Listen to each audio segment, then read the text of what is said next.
Welcome back to TV Tuesdays.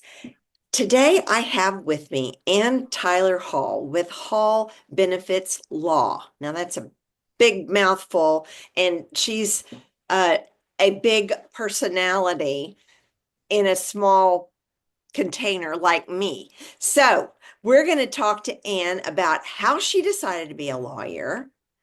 Did she have any trouble navigating the masculine world of law, and how she decided to start her own practice? Because I think she came from a bigger law firm. So, and you do something kind of special too. You you don't do what every lawyer does. So I want to just talk about you. So let's start with, when did you know you wanted to be a lawyer?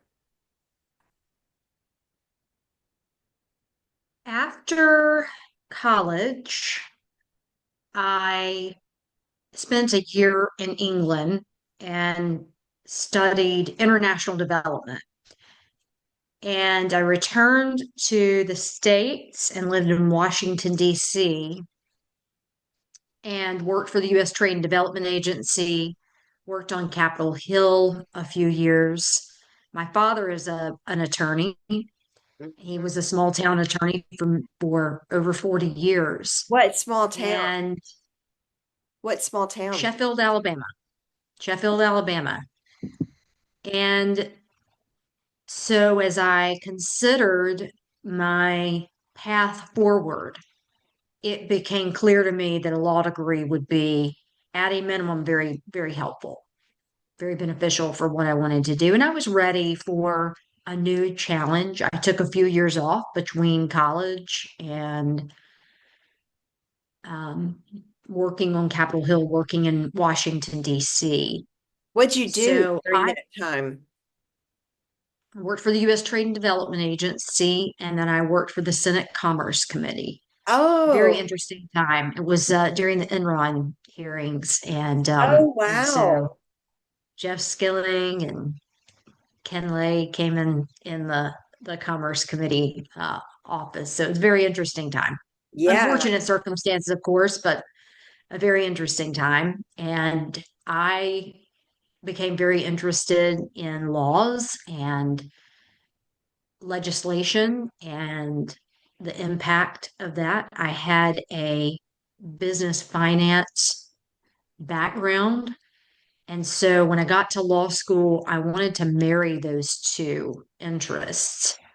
And so I had a tax law professor at the University of Alabama. I went to Alabama Law School, and she encouraged me to apply and study for an additional year after law school and get my LLM in tax, my master's in tax laws.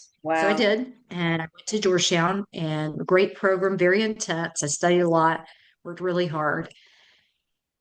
Thought about staying in Washington, D.C., but wanted to be closer to family. And so applied to large law firms. And my first job was with Alston and Bird. And Prestigious firm.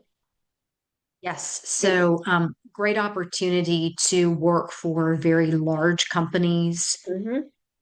I was there when the Affordable Care Act was passed, and so it's that piece of legislation leveled the playing field because the partners were learning it just like the associates were learning that law.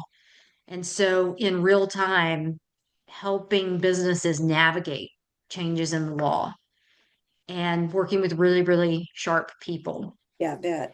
Then in 2011, one of my classmates from Georgetown called and pulled me over to King and Spalding. And Another the prestigious. interesting part, yes, yeah, it was great. The interesting part was that at Alston and Bird, we did a little bit more of the day-to-day compliance work. At King and Spalding, a lot of our work was servicing the corporate group and helping companies through corporate transactions and essentially mostly representing buyer and So helping the buyer. mergers and acquisition kind of things. So Interesting. helping the buyer evaluate sellers' benefit plans and negotiate a purchase price reduction where we could. And so, great opportunity to see a lot of different benefits, a lot of large companies, private equity, money and interest and acquisitions had this was the early 2010s. It started to kick up in earnest after the Great Recession. And so it was a very interesting opportunity as well to see a different aspect of the practice of ERISA law. But you asked, I believe you asked how I transitioned from large law firm to starting my own firm, HBL, in 2013. And while I enjoyed the corporate work, found it very interesting and exciting to help businesses navigate compliance, understand what they were buying, and then negotiate a purchase price reduction. I did miss that interaction with the client. Okay. And So so in that was, 2013, so you were going from Olson and Bird, where you had interaction with client, then to King and Spalding, where you didn't have access because you were dealing with corporations. You were like, ah, something is missing. Ah, very interesting. So I do want to touch back on how were you accepted as a young whippersnapper woman that's I mean, you're obviously very bright. And so I'm sure people had to take you seriously just on your on those merits. But there is that good old boy network is still alive and well in the South, as we know. And how did you navigate that? well, I went into large law firm with the attitude that I was going to work as hard as I could um, and learn as much as I could. And that proved to be very beneficial for starting HBL Okay. and for the opportunity to work on large clients, sophisticated matters. And so that experience was invaluable. I always say to people, I love being on the boutique and platform, even with all its challenges of running a business. I love it. I would not trade my large law firm experience for anything, but I would never go back. I love being on this platform and being able to really think about issues in a little bit different way. There's so much of a focus in large law firm, it's a business, on the billable hour. Right. And on the boutique model, we can really think about things more proactively. For instance, this morning, we do a lot of work with pharmacy benefits manager contracts, third party administrative agreement contracts for group health plans. They're getting a lot of attention right now. Two states just passed PBM laws, and we proactively reached out to the Associate General Counsel and said, here's what the law does, and here's for your company. This is what you need to be doing now. This is what you need to be thinking about. This is where we need to hold the PBM accountable for compliance with the state PBM law. And And tell me what um, PBM is, because our pharmacy benefits manager. Yeah, pharmacy benefits manager. Okay. yeah. So I think that experience in large law firm, as one of my friends said, gave me some street cred. Yes, I would And definitely say it did, for sure. and so I'm very grateful for that experience. My reading recently is that there are now in the US about 40% of attorneys in the US are female, and about 25% of the partners in large law firm are female. So there's work to be done. And I have encouraged young attorneys to start in large law firm and get the experience. and then some people want find that large law firm is a good fit. And if they do, then they should stay and thrive. If Sure. they don't, there are other opportunities. But I do think that it did open doors for sure. Yeah. Isn't that interesting when you look back over your life and you say, okay, cause and effect, this decision led to this decision, led to this decision. And even though I didn't like it there, it really fast forward over here, I'm really using what I learned back there. I find that's fascinating. I do this little, when I teach a class called Discovering Your Big Why, I ask people to segregate their life out in 5-year increments. And and what is the highlight from like 0 to 5? Well, for me, I was valedictorian of my kindergarten class.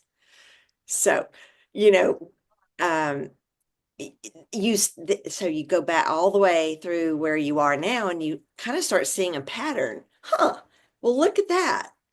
And I think it's really important, and I'm glad you brought that up, that you can see how that experience has given you a springboard into being successful in what you're doing right now. I love that. That's great. And that is for our listeners. You may not be happy right where you are this second, but enter every day is, what am I supposed to learn today? Hmm. Because Absolutely. you never know Absolutely. who you meet. And there are environments that I think are not conducive to growth and not conducive to an individual either because of gender or Yeah, whatever age. I don't know. There's a sure. million Oh different. yeah, they're And definitely a so I think it's important to do your best in every job and every opportunity, and then to be mindful and for me prayerful yep. about next steps and what you want out of career and out of your life. And so that for me, it took me probably 6 months to firmly say I'm going to start my own firm. A lot of I didn't know what was ahead of me, but I was motivated, very motivated to make it work. And um, I'm thankful. I'm thankful for that because I do very much enjoy what I do and who I work with and who I work for as clients. Well, and somewhere along the way, you got the courage was instilled in you by Yeah. your environment when you grew up, or a law professor, or somebody in your life gave you a big shot of courage, so that when it came time to make that move, you're like, I can do this. I can do Well, this. and I'll have to give, that's a good point, Sarah, because I would have to give my parents credit for that. They really never put a lot of limitations on me and what I could do and achieve. And if I wanted to do something great, and I tried just about every sport growing up and did acting and singing and all these different things. And generally they were very encouraging and did not give me limits. Um, with respect to if I worked hard and I put my mind to it, I could do it. And that was incredibly helpful. That upbringing and that belief was incredibly helpful as I launched um, Absolutely. into law firm, my own law firm. Yep. Absolutely. And aren't you lucky? And aren't you blessed? Yeah. Well, and it's a role. It's was a good role model for my two Absolutely. young daughters. 100%. 100%. Well, I have loved spending this time with you, and I know our listeners have too. And we're going to circle back around with you in about a year and see where things are with you, and see where what new interesting things life has presented to you, because I think you just never know what's around the corner. Absolutely. Looking forward to it. Well, I appreciate your time, Anne, and I'm going to put Anne's contact information at the end of this and her website. If someone wanted to call you for any reason, what would be a reason they would need you? Just in a We help businesses of all sizes. 20 employees is our smallest business. 400,000 is our largest company employer client, with retirement plan, executive compensation, and health and welfare benefits compliance. So if okay. you have an issue with compliance, or someone's filed a claim against one of your plans and you need an attorney to be an advocate and counselor, then call us. Call me. Well, I'd want you to represent my company if that ever happened. And one of these days, Thank who you. knows, I might be 20. That's right. Well, thanks That's right. again. And until next time, I hope you all have a great day. Bye for now.